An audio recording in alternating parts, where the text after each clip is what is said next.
Attitude.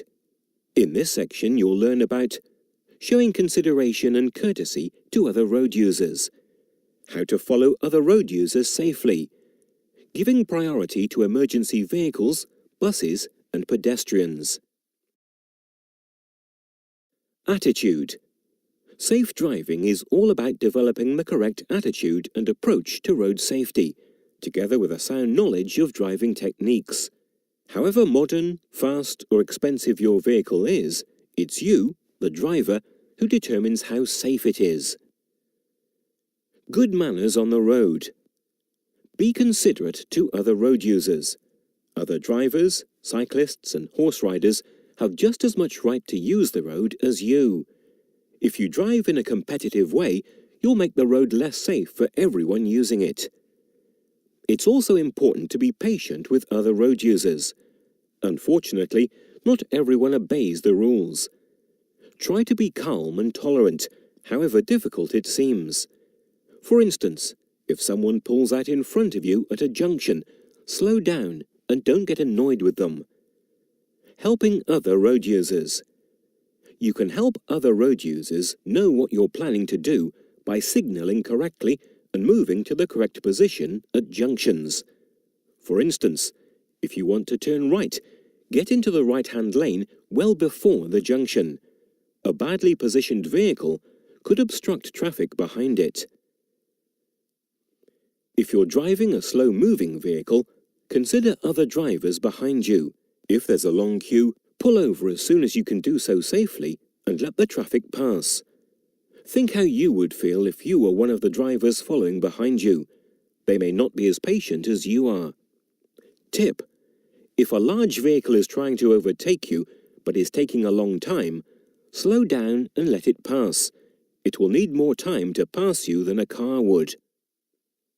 If you're traveling at the speed limit and a driver comes up behind flashing their headlights or trying to overtake, keep a steady course and allow them to overtake. Don't try to stop them. They could become more frustrated. Using your horn and lights. Only sound your horn if there's danger and you need to let others know you're there. Don't sound it through impatience. At night, don't dazzle other road users. Dip your lights when you're following another vehicle, meeting another vehicle coming towards you. If you're queuing in traffic at night, use your handbrake rather than keeping your foot on the brake, as your brake lights could dazzle drivers behind you. Tip: you should only flash your headlights to show other road users you're there. It's not a signal to show priority, impatience, or to greet others. Animals on the road. Horses can be frightened easily, and a rider could lose control of their horse. When passing horses, keep your speed right down. Give them plenty of room. Take care if there are animals, such as sheep, on the road. If the road is blocked by animals, or if you're asked to, stop and switch off your engine until the road is clear. Following safely. Driving too closely behind another vehicle, known as tailgating, is intimidating and distracting for the road user in front. Very dangerous, as it could cause an incident if the vehicle stops suddenly. Traveling too closely to another vehicle also means that you can see less of the road ahead, so keep well back, especially from large vehicles. You'll be able to see further down the road and spot any hazards ahead more easily. Keep a safe distance from the vehicle in front. In good, dry conditions, leave a 2-second gap. In wet weather, leave a 4-second gap. Tip: use a fixed point, like a road sign, to help you measure the gap between you and the vehicle in front. See Section 4, Safety Margins, for more information about the amount of space to leave between you and the vehicle in front. When you're following large vehicles, you may see them move to the center of the road before turning left. This is because they need more room to maneuver. Keep well back and don't try to pass on the left, as the rear of the vehicle will cut in.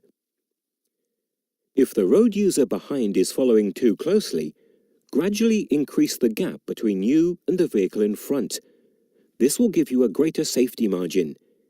If another road user cuts in front of you, drop back until you've restored your safety margin.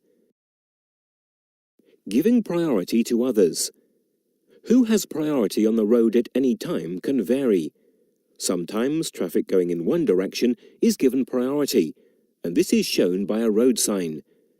Having priority doesn't mean you can demand right of way. Be careful. The driver coming towards you may not have seen or understood the road sign. Emergency vehicles. Always give priority to emergency vehicles. It's important for them to move quickly through traffic because someone's life might depend on it. Pull over to let them through as soon as you can do so safely.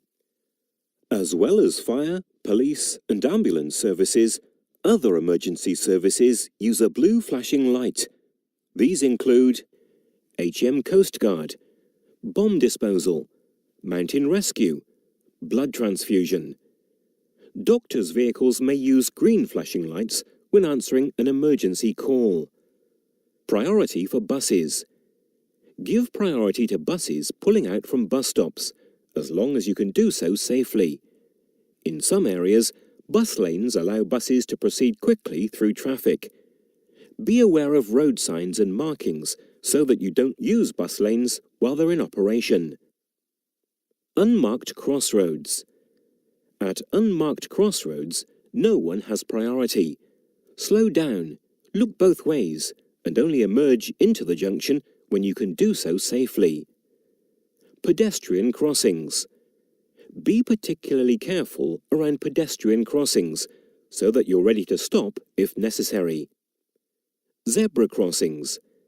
Watch out for pedestrians at or approaching a zebra crossing. Be ready to slow down and stop. Be patient if they cross slowly. Don't encourage them to cross by waving or flashing your headlights. There may be another vehicle coming. Pelican crossings. If you're approaching a pelican crossing and the amber light is flashing, give way to pedestrians on the crossing.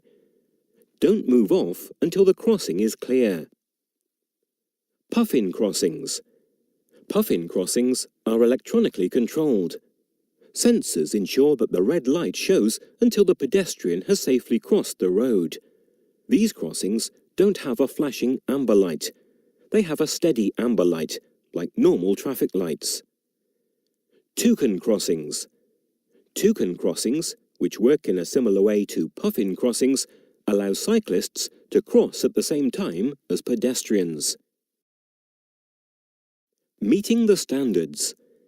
You must be able to help other road users to understand what you intend to do by signalling correctly.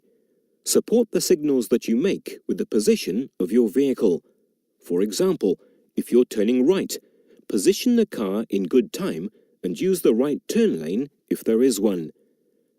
Control your reaction to other road users. Try not to get annoyed or frustrated. Give other road users enough time and space.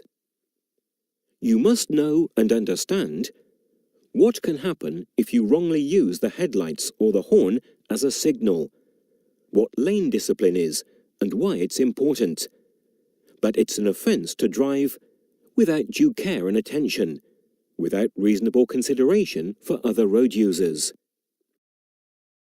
Think about, to which vehicles do you need to give priority? What would you do if someone was tailgating you? In what conditions should you keep a 4-second distance between you and the vehicle in front? What problems might you cause if you're impatient and inconsiderate while driving? Things to discuss and practice with your instructor. These are just a few examples of what you could discuss and practice with your instructor. Read more about attitude to come up with your own ideas. Discuss with your instructor the different crossings you may come across, puff-in, toucan, etc., and who can use them. Which emergency vehicles you may see on the road, police, doctors, etc., and how to react to them. What the 2-second rule means, and how it may change in different weather conditions. Practice with your instructor.